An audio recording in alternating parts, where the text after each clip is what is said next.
মাদুরাই থেকে রামেশ্বরম যাওয়ার পথে আমরা একটা ধাবাতে দাঁড়িয়েছিলাম ওই একটু চা খাওয়ার জন্য।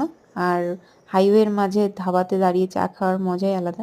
তো বাইরে আমরা একটু দাঁড়িয়েছিলাম হাওয়া বাতাস খাওয়ার জন্য। আর এত সুন্দর লাগছিল চারিদিকে শুধু সবুজ আর সবুজ। আর দূরে ওই একটা মন্দির দেখা যাচ্ছে, আমরা ওই মন্দিরের উদ্দেশ্যে যাচ্ছি এখন।